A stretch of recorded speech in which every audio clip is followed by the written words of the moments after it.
Welcome to the Zoe Routh Leadership Podcast, where we share all things people stuff in leadership. Learn from leaders who have done the hard yards and learn from experience. Hear from expert authors about the latest insights from culture to strategy and messy people dynamics. Get tips and insights from multiple award-winning author and leadership expert herself, Zoe Routh. Now, on with the show. Hey, it's Zoe, your friendly neighborhood Canadian Australian leadership expert. And the question for you today is, would you like some more time in your day? Of course you would. If you're like many of my clients, you're running from pillar to post. There's always so much to do, and you can't seem to find enough time to get it all done. You finish the day exhausted, overwhelmed, and drained. Bleh, horrible. Well, my guest today has the antidote to that, and it's all about the 15%. She's got a new book out. It's called The One Day Refund. Let me tell you a little bit about Donna in just a moment. Before we do get into that, I just need to remind you that we have a special event happening here. It is Hybrid Team Success. It's a preview, overview of amplifiers, and you get a little taste of what we're doing this quarter in amplifiers.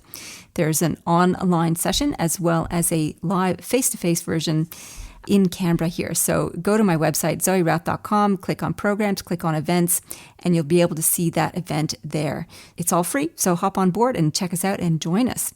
Okay, now on to the introduction of the amazing Donna McGeorge. I've known Donna for the last 7 years. I met ages ago at Thought Leaders. She was a mentor there. She was always somebody I admired. I loved her work. I have read her books. They're all amazing, incredibly practical, really well written, and just wonderful handbooks. She is a productivity expert. She didn't start out that way, though. She has an eclectic collection of experiences. She says she has been a manager of theatre, sports, and concert tours for the UK-based Keith Prowse. Is so far away from being a productivity expert. She's also been the Asia Pacific Organizational Development Manager for Ford Motor Company in Shanghai, China. Wow. And she's had roles at Telstra, Qantas, Ernst & Young, and Ansett. So she's done the big corporate gig tour, I guess, before settling out and casting her sail out on the wind to be captain of her own ship. And she's been an amazing corporate trainer in the area of productivity.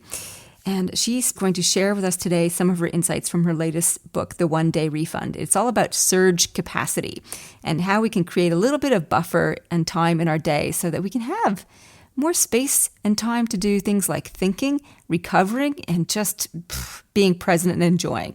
So, in the meantime, let's get on with it, on with the show. Oh, I'm just having a giggle because I'm so excited. Donna McGeorge, all the way from Hope Island, Queensland. Welcome finally to the show. I know. Let's not talk about the finally aspect, shall we? It's just lovely to be here talking to you. Yes, from Hope Island in Queensland, where it's supposed to be beautiful one day, perfect the next, but it's not so great today, just saying. Oh, well, I don't think you can get too upset about living in paradise. And just before I hit record, you said Hope Island is surrounded by, name the other islands that you're around. They're not so much islands, but they're surrounded by a whole bunch of really great suburbs. So we're Hope Island. Right next door, we have Sanctuary Cove. On the other side, we have Paradise Point. And then just down the road, we have Runaway Bay. Which is it's just so lovely living in places where people are escaping, I guess. That's hilarious. I love it. Okay. So yes, you are finally on the show, and I'm so excited because I've known you for years and I so admire your work. I love your books. And this third one in the series you're calling It's About Time, a series of 7. So number 3 is out, The One Day Refund.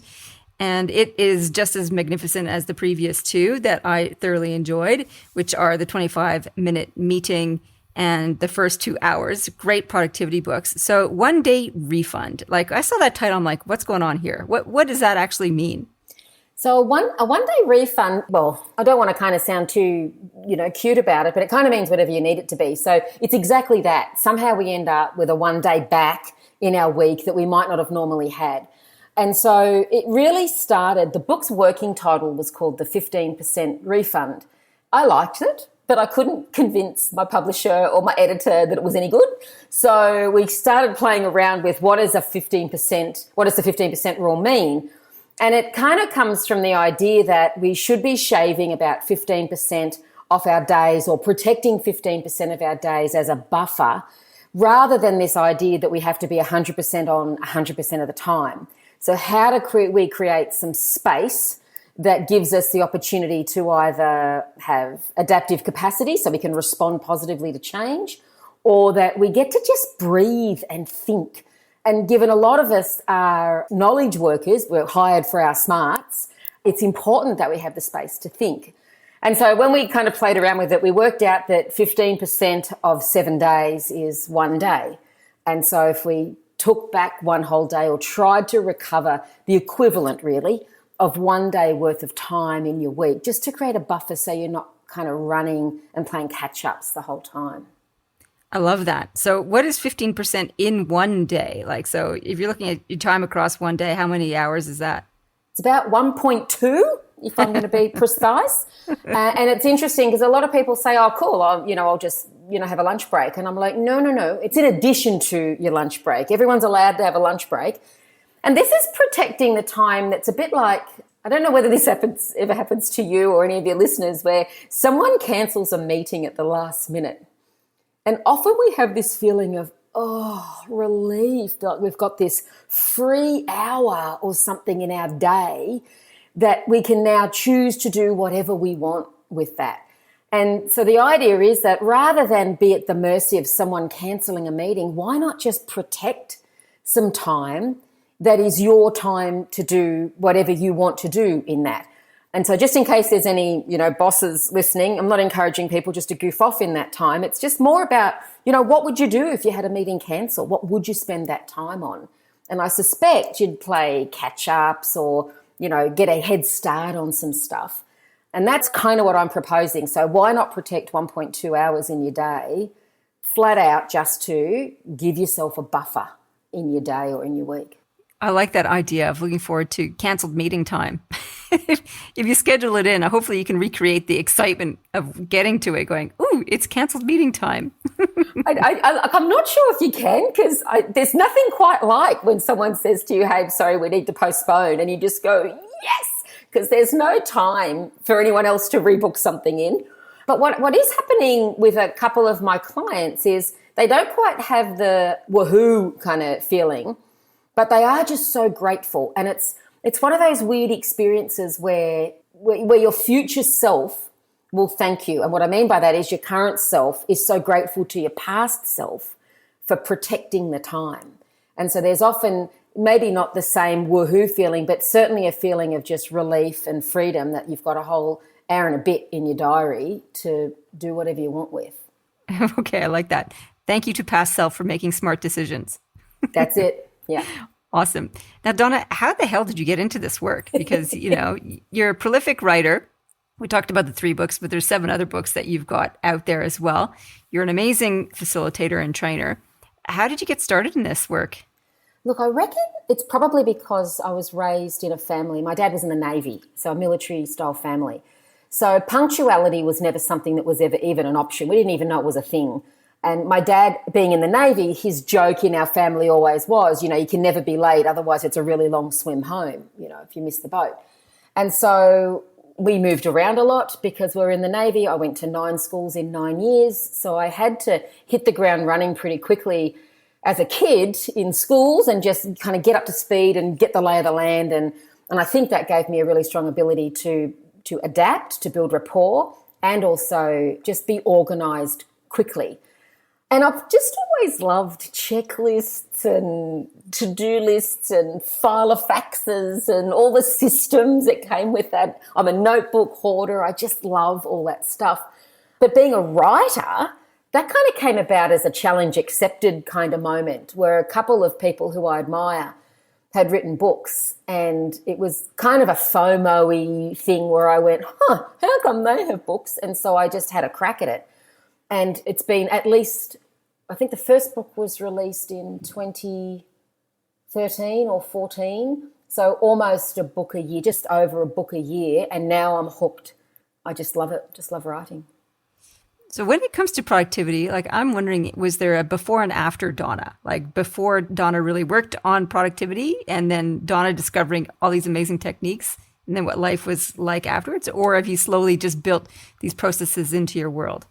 Definitely a life before, but it was still a pretty organised one. So I remember, before I started my practice, I was working in a large financial services firm in an HR team. And I seemed to be the only one that wasn't always running around like a chook with its head cut off. So I never felt frantic. I wasn't working long hours. And I had it wasn't quite an intervention, but a couple of people came to me and said, what is it that you do that you never seem to be tearing your hair out? Yet you still do heaps of stuff. So I was still, getting stuff done and meeting all my objectives and all that sort of stuff, but still coming in at around 8:30 most days and knocking off at around 5:30 most days and not feeling frantic. So that was before I really thought about productivity as a thing. That's just how I operated. It's interesting. I don't know whether this happens to you when you write, but when you sit to write a book or you start to develop some intellectual property, it's kind of a mix between here's what I think and then here's what then I go and research to support what I think and is what I'm thinking kind of okay? And so it started with a bit of research around that, and particularly the 25-minute meeting book.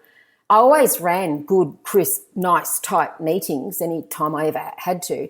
But a 25-minute meeting and actually being an expert in meetings, I never thought that much about it until I started researching and realising that A, it validated some existing processes that I used, but B, there's a lot more good stuff out here that is really useful for others. So it's a little bit of a mix, really. Okay. In your latest book, which I love, you talk about spaces and the different kinds of spaces that we can tweak, adjust, design in order to help us get to that 15%, that surge capacity, as you call it in the book. I really love this whole idea of designing spaces. Can we talk a little bit about what the spaces are and your tips for them? So there's 4 spaces: thinking, breathing, living, and working space. And they're mapped out according to mental capacity and physical capacity. And so if we think about thinking and breathing space as mental capacity, because often that's what people do is they'll say, I just don't have space to think. I just need some more breathing space. And often it's because they're feeling overwhelmed or overloaded in their heads. And then the working and living space is around a more physical kind of context. Look, they all overlap a bit, but it is about, if I look at living space for a moment, is your house or the where you live, is it full of friction? Meaning every time I go to find my car keys, I can't find them, and I can't find my wallet, and I can't find my sunglasses. So every time I leave the house, there's a massive uproar as I'm trying to find everything, and it's all a bit chaotic. And working space is a bit that it's physical. Is my physical working space just piled up full of stuff? And do I actually have the physical capacity to produce all the work that's needed to produce, either me or my team, and thinking about that as well. So they're probably kind of the 2 areas that the 4 spaces speak to. With the thinking space, when people say, I just need space to think, in my experience, I've found that when I talk to leaders about this and they know that they need to do some big picture strategic thinking, and if they are smart enough and follow through on it and carve out the time to do it, often I find they don't know what to think about or how to think about stuff when they get into that space. Is that your experience? And if so, what is your suggestion in terms of how to help people think when they have thinking time? Sure. A couple of things in there. First of all, we're not terribly well practiced at it. And so what you just described is I've made space to think, and then I sit down and it's almost like, right, now think. And so what happens is our brain starts to just fill up with all the other stuff we think should be going on, or we sit there and, after 5 minutes we go, okay, well, this is boring, nothing's happening. It's kind of like there's this expectation that all of a sudden my brain will fill with wonderfully creative and strategic thoughts. But of course it doesn't happen that way. I still think we need a process to think. And so my favourite process cuts across so much of what I do, but for thinking a little bit in particular, is scan, focus, act. And so if I am wanting to be strategic, then one of the things I can think about is by scanning the world, what's going on there? So thinking doesn't necessarily mean just sitting in your chair, putting your head back, arms behind your head and just, pondering the world. It could be researching and reading. And so what inputs do I need in order to be able to make some good strategic planning or creative thinking? Do I do as simple as a SWOT analysis of my world around what's going on? So I don't think people make enough space to even do that kind of work around how am I thinking about, my world. So there's that aspect of it. And I believe, because it's my experience, is that it gets easier the more you do it. So that's one thing. The second thing is I think we have to create more brain's capacity for that. And so what often happens is when someone says, right, I'll stop to do some thinking, their head's just still full of stuff. I think it was David Allen said, the human mind is for having ideas, not storing them. And so one of the first things we need to do is just empty out some of the stuff that's in there. So things like Julia Cameron, you talked about it in The Artist's Way, the morning pages, which is stream of consciousness writing. I talk about doing some kind of brain dump or wipe the mind, where you just literally write everything that's on your mind until you run out of things. And these are exercises that just empty out some of the mess and noise that's in there. I love doing that one. So that one that you described, I get clients to do it as a mind map. If they show up in a conversation with me and they're like completely stressed, I'm like, right, let's draw it out on a sheet of A4 paper, everything that's bothering you. And then they map it all out and they're like, oh. Often it doesn't look that bad when it's all on one sheet of paper. It doesn't look that bad. And the second thing I'd say is often there's a whole bunch of stuff in that they may not have been overly conscious of. And so I often encourage people to do personal admin and stuff as well. So they might be busy writing all the tasks that they need to do for their work. And then I'll say, well, what's also going on? Personal admin, write that stuff down. And then they'll suddenly realise that list is massive because they're worried about, kids at school or elderly parents or, just changing the batteries in the smoke detectors or whatever is going on in their personal world. And I don't think people attend to that in the same way that they attend to doing to-do lists and being all very efficient at work. And so I do a similar thing, right? And so when they generate this list, they suddenly go, wow, this thing about my mum being in aged care, that just kept coming up over and over and over again. So that's obviously something I need to attend to. Yeah, because that stuff can rob you of so much energy and bandwidth in your brain. Yep, absolutely. In the book, you also talk about, I saw them as rituals. I'm not sure if you saw them as rituals. You talk about disengage, disconnect, and devotion. Maybe it was the devotion piece that triggered the idea of this as a ritual. And these are practices to get a little bit more, I think you called this part defragging your brain. Give yourself a little bit more bandwidth. Let me know if I'm hopping all over your book and putting together pieces that weren't together. I'd love to hear your thoughts on this, how you approach these three particular Ds, disengage, disconnect, and devotion. How important are they to you, and what do they mean for you? Sure. So I think, first of all, the confusing aspect of my book is there's approximately 12 D words in there. And then just the other D words that occasionally come up, like discipline and default and stuff like that. So defragging, I'll just start with that one for a second. Defragging is around how we end up a little bit all over the place, scattered energy, scattered thoughts, scattered activities. And that comes from a long time ago in a galaxy far, far away. I used to be a network administrator for a 100-user computer network. I was the LAN manager. And our computers used to, they were old 286. They weren't old then. They were very, modern and amazing 286 computers. And from time to time, we had to run a defrag because how information is stored on a disk is that it just gets stored randomly all over the disk. And so, therefore, there's lots of just random small bits of space. And so a defrag takes all like-minded bits and batches it together and kind of compresses it so that then it creates a large chunk of disk space.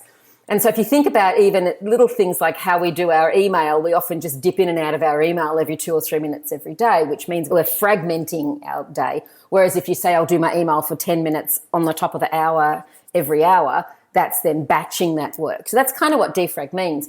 And I think we do the same thing with just our energy, our relationships, where we spend our time and effort and attention is sometimes a little bit all over the place.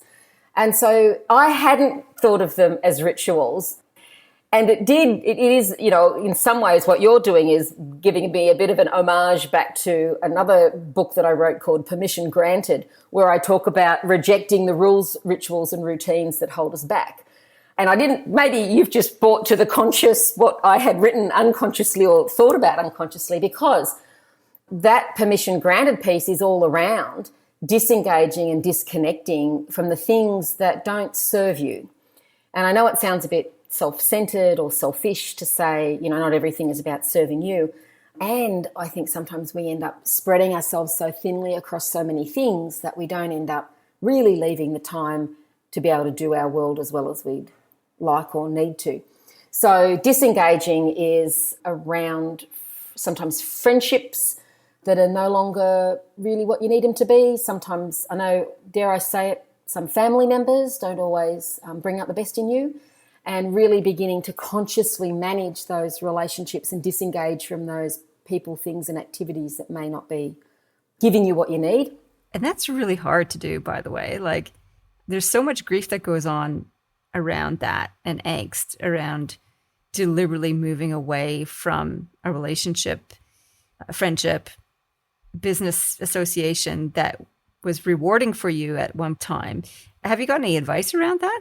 Absolutely. So first of all, I may be a bit different around that, partly because I went to 9 schools in 9 years, and being somewhat able to disconnect or disengage from friendships that, I'm moving on now, because you move around a lot when you're a Navy kid. So it could be that I'm a bit special about my ability to do this. In my book, I've got a small relationships audit, and it just asks a couple of questions about, how is the relationship serving not just you, but also serving the other person as well. And look, it's never going to be easy. In fact, I reckon it's easier to break up with a romantic partner than it is to break up with a friend or a work colleague. But it is about trying to be honest to yourself. It's going to be painful no matter how you go about doing, so you may as well go about doing it honestly. They say people are in your life for a reason, a season, a lifetime. It's probably worth sitting down and saying, this is how I'm feeling, I need a break, exactly as you might break up a romantic relationship. Now, again, it really kind of depends. I don't really think it's right to ghost people, which is like, I'm just going to, you're never going to hear from me again, and we just cut it off. I think that's confusing and not terribly nice. But I do think maybe there is some in between that says you pull back a little bit. You maybe not as quick to respond. Maybe don't reply to emails, texts, or you don't have to answer the phone just because someone's calling you. I think putting some space between the phone call, leave the voicemail, and then getting yourself in the right state to have the conversation is really useful. And it also begins to create just a little bit of distance. I was on the receiving end of a message like that, which was something that it was in an email, and there was some conversation about something else. And then the sign off was from this person, I wish you all the very best for your future, which was kind of like, okay, then that sort of drawn a line under it, basically. How'd you feel with that? Well, that was a bit of an F off message, I felt. Yeah. It was pretty clear, like they were not interested in trying to work out any of the conflict that we were having. Like, there was no olive branch, and it was kind of like, love you, bless you, see ya, I don't want to hear from you. That was kind of the feeling for me. And I'm like, okay, there's no avenue left for it. So I felt kind of, it was sad, angry, pissed off, upset. And then at least I had that, though, instead of like an unresolved something. But it still feels a little bit unresolved, to be honest, because it wasn't on my terms. Well, maybe that's it, right? Thank you. That's a really good story. Thank you for sharing that. I'll be, I might refer to that one again, change names to protect the innocent. I'd be lying if I didn't say there had been times where I had gone a little harsher on relationships, and I wouldn't say I'd sent a message like that, but I have had to say, I just need to cool the jets for a little while. I'll get back to you when I'm in a better state around it. And I may not have gotten back to them, but there it is, I like your message better, because it was more of like, this is about me and how I'm showing up, and I'm going to take responsibility for that, as opposed to, thanks, but no thanks. I wonder if it gets any easier when you're in the kind of business like you and I are, where we submit proposals a lot and get rejected, like people don't necessarily want our work. Does it make it easier? I'm not sure, because a lot of people say, thanks for your proposal, but not right now, thanks. And I don't ever take that personally. But yeah, friendships, and relationships that you thought were important, I reckon can be really tricky around that. All right. So that was that disengage, or was that disengage? You're right. Okay. So the next one was disconnect. Yeah. So this is around, for the most part, it's around technology. It is around how do we really begin to disconnect from this space. Now, I catch myself with this still. I'm not as good as this as I would like, but does the phone have to be out all the time? Do you have to be constantly scrolling all the time? It's disconnect to reconnect. So disconnect from one aspect of your world so that you can reconnect better with another. And so if I'm thinking about, if I'm a parent and I've gone to watch my kids play sport, did I actually watch them, or did I just stand on the sideline and scroll my phone the whole time? And so it's this notion of attention. So where, I might be there, I might spend the time there, but I'm not actually giving them attention around that. I notice it when my hubby and I go out for dinner, and that the reason we're there is to be together and to connect with each other. And to do that, sometimes we have to disconnect from the distractions of tech. We still quite haven't got to the point yet, and I'm happy for you to hold me accountable to this, of actually not taking our phones out to dinner. Why do we even need them when we go out for dinner, right? Yeah. I know. You have to put them. Rob gives me his phone. I put it in my purse. And so that's where the phones are. And so it's funny how, I wonder what would happen if we didn't take them with us. Now, I'm sure everyone would be thinking, but what if there's an emergency? And I'm like, yeah, but I'm still pretty sure we'd be able to figure out a way to resolve any emergency if we had to. And I do think that's one of the excuses we have around being connected all the time, is that people need to get hold of me all the time. And I'm like, really? Do they all the time? Yeah, all no. the time? And so you and I, I'm sorry to lump you in my little old lady category, but we're probably of an age where we remember life before mobile and ubiquitous technology, when if you were late for something, you kind of had, not that happened very much to me, more the other way around. People were late to meet me. I just had to sit there and wait till they got there. Yeah. You didn't get the phone call to say, hey, I'm late, or the text or whatever. You just had to sit there till they got there. So maybe it's made us a bit lazy around that. And there were emergencies in my younger days, and we still managed to make stuff happen. So it's amazing we survived so well as we did without, isn't it just? Without that kind of tech. And I think about that too. Like when I was 21, I traveled around Mexico and Belize and Guatemala with a friend without a mobile phone, without internet.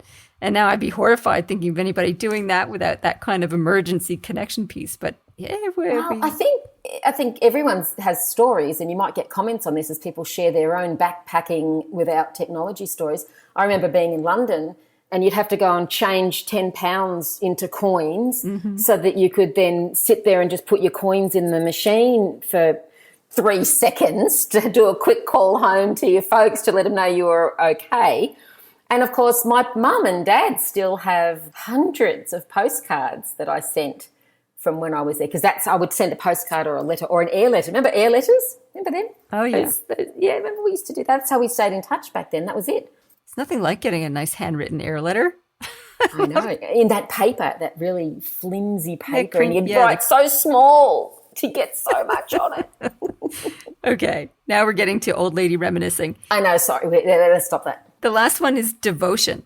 And I know devotion, it sounds bigger than what I'm probably meaning, but it's really around where do you want to devote your time. So what are you going to devote your time and energy to, your resources to, your attention to? And this is really about thinking the most important things in your world. So many people I speak to, for some reason, have their priorities a little mixed up. I've got a woman at the moment who messaged me and said, look, the whole family's got COVID. I think I can probably work half days if I put my mind to it. And I'm like, how come?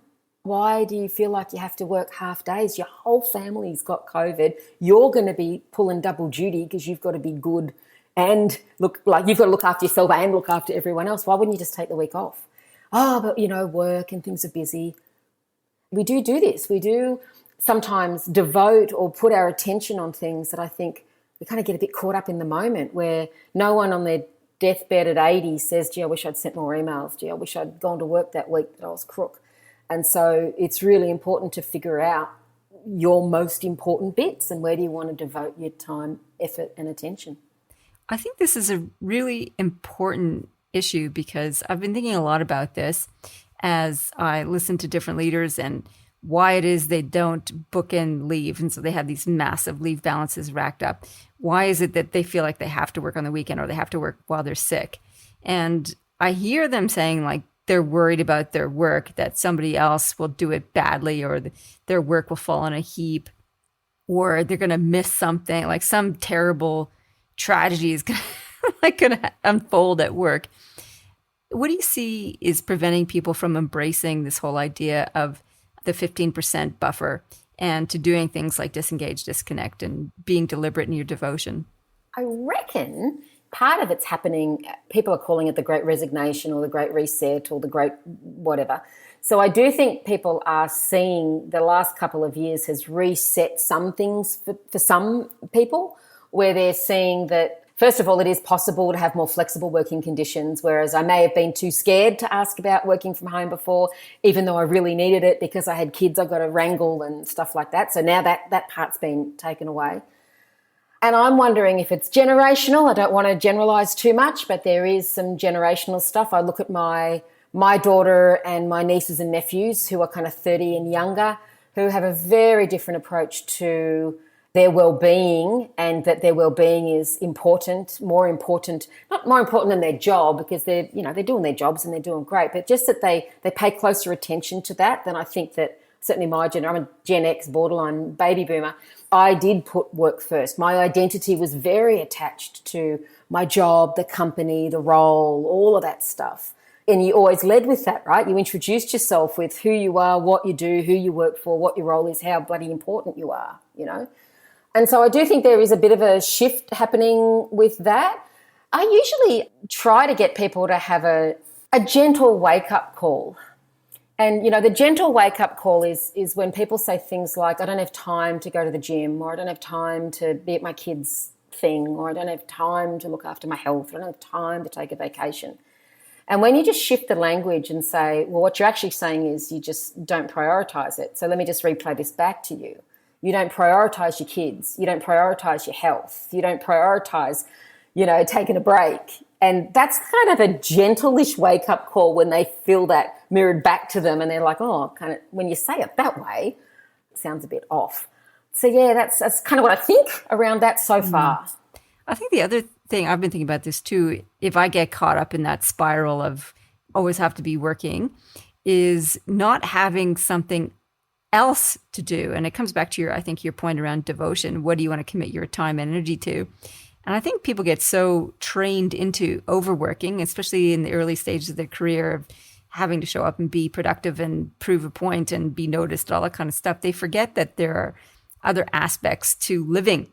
And we sometimes forget what are the pleasurable things to do. And it's only when we get, or this is my experience anyway, closer to retirement age, when you're not so obsessed with working and a little bit more obsessed with, hey, there's other stuff I could be doing here apart from cranking out work. And I think people lose their imagination or inspiration for other things to do. And, it could be that just the habits that you build up in your youth. I was just having a conversation with a colleague the other day who said, it used to be that I thought it was important that you had to love what you did and you had to be fully passionate and, really charged by the work that you do and just can't wait to jump out of bed and head off to work. She goes, now I just don't feel it. And she was like, is there something wrong? And I'm like, no, I don't think so. I think that this is why, organisations who tried to get balanced policies, balanced work-life policies, could never quite get it right because it's so different to where you are in your life cycle. And so whilst I do work that I love and I choose to do work that I love with people that I love and all that sort of stuff, there are other things in my life that float my boat more. My lifestyle is way more important now, and I see that my work supports my lifestyle. And once it's put into that perspective, it makes it A, more palatable no matter what you're doing, and B, you have, as you say, the space to do the things that become more important to you as you get older. But it's not just us old ladies. I'm watching it with my niece now, who's in her mid-30s and approaching 40 with small children, and then getting them to school and starting to think about, she's thinking very differently about her career and her career options, and what does this mean now that these other priorities exist. So yeah, I think you're absolutely right. It's like, what stage are you at determines what's important.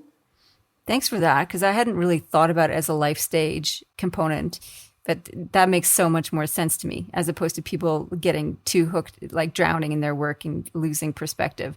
It really is all about perspective and where you're putting your attention at the moment. I want to know how we can apply this 15% buffer concept to working in teams. So the theme for the quarter in the podcast is leading culture, and in particular hybrid team success. And there's a couple of things that tie your 15% into this. It's like, how do people manage their world at home if they're working some part from home, balancing it with in the office if they're having that balance? How do leaders manage the dynamic of people going that way? And how do they, I think the principle probably applies both whether you're all in one area or across different physical spaces. How can teams embrace this 15% idea or principle in a hybrid environment in particular? Well, first of all, I think that we have to acknowledge that we shouldn't be expecting people to be 100% on 100% of the time. And anyone that tried to do that over the last couple of years recognised pretty quickly that that's not a good model, and we're burning out, etc. So in any kind of hybrid setting, and I'm sure some of your other guests are talking about this as well, more than ever, having conversations about how we do our work rather than what we do becomes really critical, and what's the right place, the right time, the right location to do the work we need to do. So the really obvious one is that if I'm doing focused work, I can stay home. If I need to be doing group conversation, collaboration, it's good to be work context.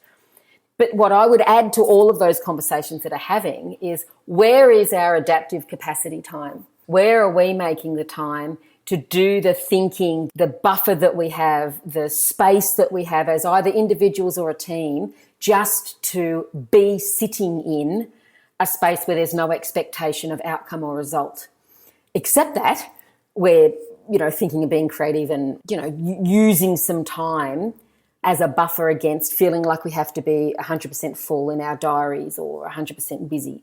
Now, the 85% rule sometimes gets talked about, and this comes from a range of places, but mostly where I find it interesting is in manufacturing, is that most manufacturing, they talk about what is their optimal capacity, which is they want their factories pumping out at about 85%, because the 15% allows time for, what if the machine falls over? What if there's an outage? In these days, what if COVID hits? What if there's a supply chain issue?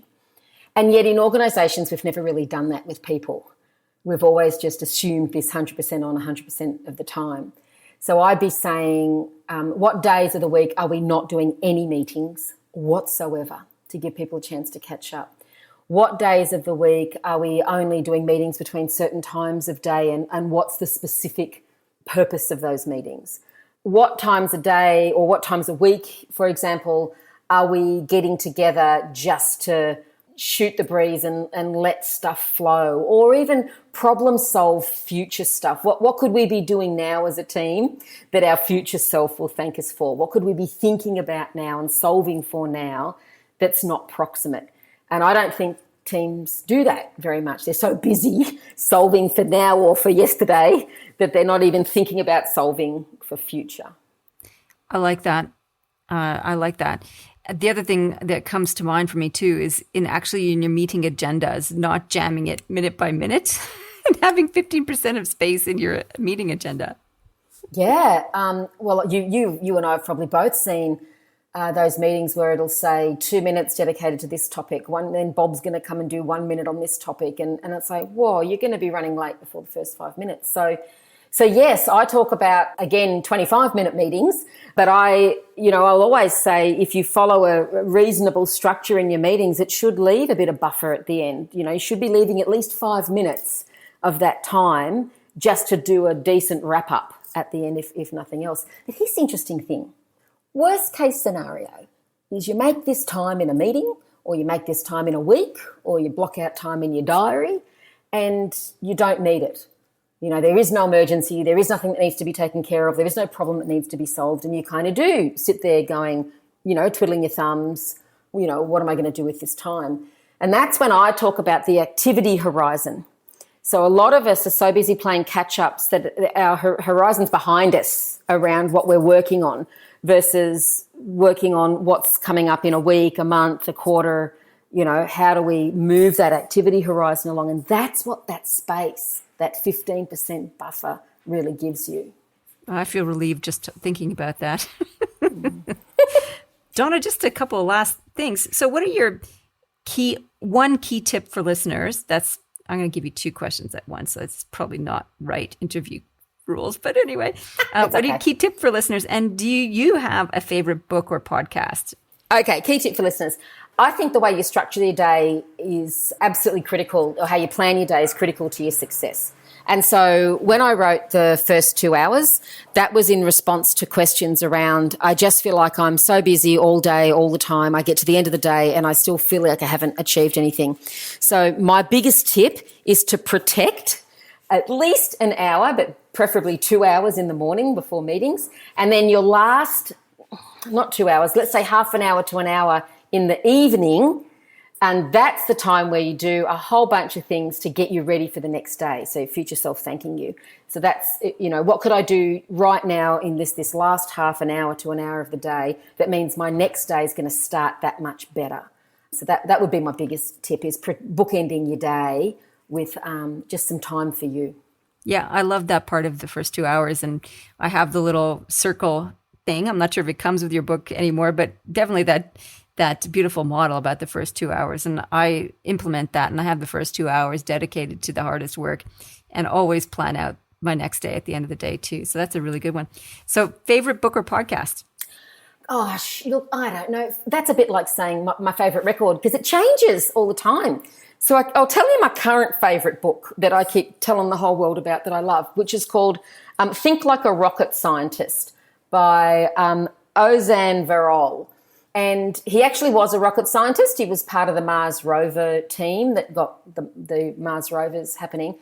And a lot of people think that thinking like a rocket scientist means that you've got to be super smart and have done, I don't know, aeronautical engineering or something like that. But a lot of it just comes down to the stuff that you and I talk about all the time with our leaders, which is around communication, collaboration, and giving yourself time, space, pardon the pun, to think and ponder and explore. And so one of my favourite things he talks about, he doesn't use this exact language, but he alludes to the same thing, the difference between pure learning and applied learning. And that we've become so accustomed to applied learning, meaning you learn this, and you and I'd get it a lot in, you know, what are the outcomes? What's the return on our investment for our learning? That it has to be applied immediately, versus why wouldn't you just go and learn some stuff for the heck of it? Why not go and learn how to do bonsai plants, or why not go and learn how to do fencing? And his belief is that you always find something in those.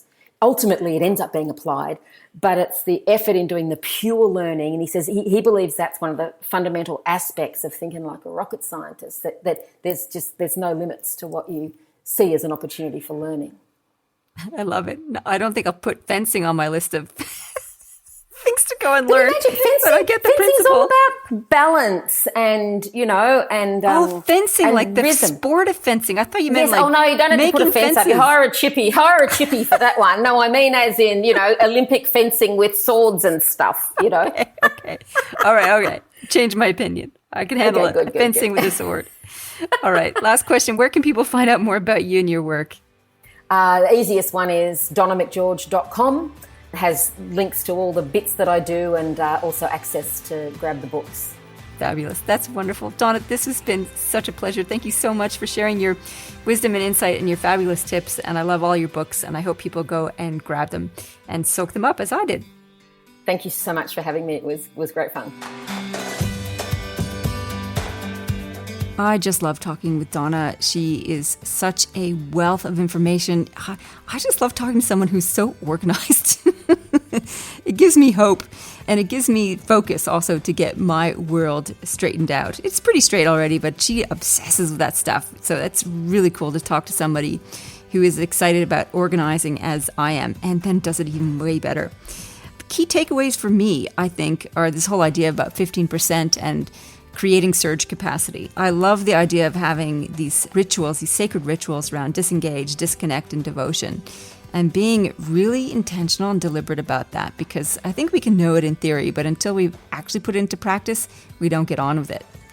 So in terms of team tips for you when it comes to hybrid team success, a couple things you can do to put this into action is one is to share, first of all, with your team the idea of the 15%. And that you encourage them to block out that canceled meeting time, if you like, this buffer time, 1 hour a day, which is just in there just in case. And that they can use that for relief time. When they get to it, they can use it for whatever they need to, getting caught up, getting ahead, whatever.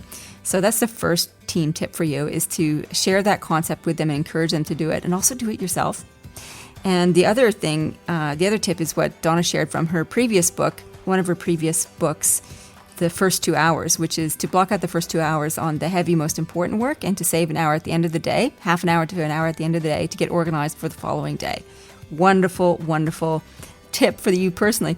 From a team point of view, the other thing to keep in mind is have a look at your agendas, and are you leaving enough space at the end for a decent wrap up? Or are you trying to jam too much in your agenda? So apply the 15% principle to your agendas as well, so that when you come together, there's a little bit of breathing room in there.